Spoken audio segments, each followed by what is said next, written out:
The lunch rush at Rosie's diner was winding down when Emily spotted her, a frail, elderly woman standing just inside the entrance, her watery blue eyes scanning the room with uncertainty. She clutched a small purse to her chest, her hands trembling slightly. Emily, a 24-year-old waitress who had worked at Rosie's for 3 years, could tell something was off. The woman wasn't just deciding where to sit, she looked lost, truly lost. Emily wiped her hands on her apron and approached with a warm smile. "Hi there, ma'am. Would you like a table?" The woman blinked at her, hesitant. I don't know," she said softly, her voice barely above a whisper. "I was going somewhere, but I can't remember where." Emily's heart clenched. She recognized the signs. Her grandmother had battled Alzheimer's before passing a few years ago. Gently, she took the woman's arm and guided her to a booth by the window. "That's okay. Let's sit down for a bit. Would you like some coffee?" The woman hesitated, then nodded. "Yes, please. My name is Margaret. I think." Emily bit her lip to steady herself. "Nice to meet you, Margaret. I'm Emily. Do you have a phone with you? Or maybe a piece of paper with a number on it?" Margaret looked through her purse with shaking hands but found nothing helpful. Emily pulled out her notepad. "Okay, no problem. We'll figure this out together." She brought Margaret a warm cup of coffee and sat with her in between waiting tables. Every few minutes, Margaret's expression would shift from calm to confusion, then panic. "I should go. My son, he'll be looking for me." "Of course," Emily reassured her. "But let's make sure we know where he is first." Emily discreetly called the local police and explained the situation.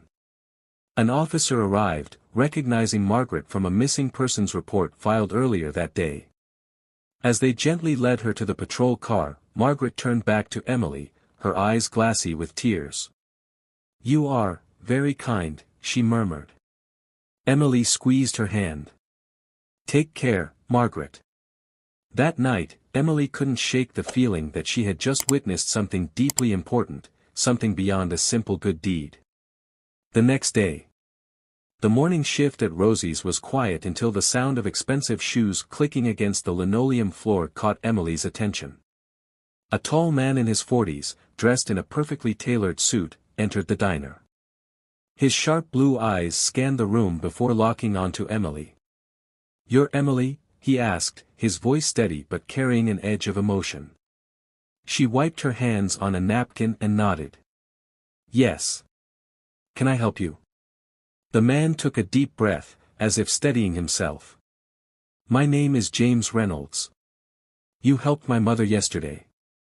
"Margaret." Emily's posture softened. "Oh. Is she okay?" James exhaled, the tension in his shoulders easing slightly. "Yes, thanks to you. The police found me through her medical records. I can't tell you how grateful I am." Emily smiled. "I'm just glad she's safe."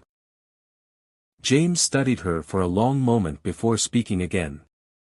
"I've spent the last few years building my company, working, traveling, always too busy.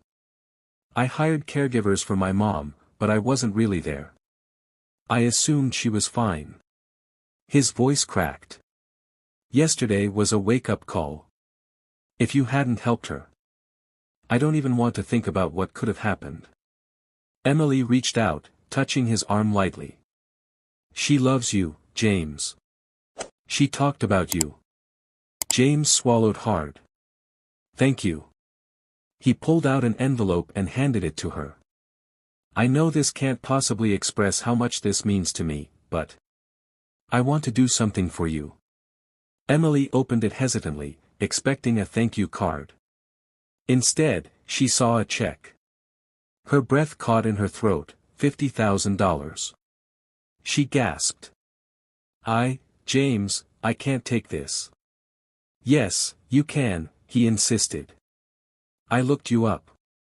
You work double shifts, you're paying off student loans, and you take care of your little sister. You didn't help my mother for a reward, and that's exactly why you deserve one. Tears welled in Emily's eyes. I don't know what to say. James smiled for the first time. Just promise me you'll use it for something that makes you happy. Emily nodded, her heart full. She would pay off her debts, help her sister, and finally go to nursing school, her dream. As James left, he turned back one last time.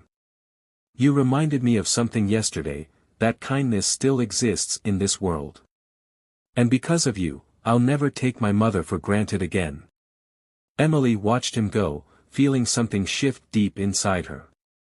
In a single act of kindness, 2 lives had changed forever.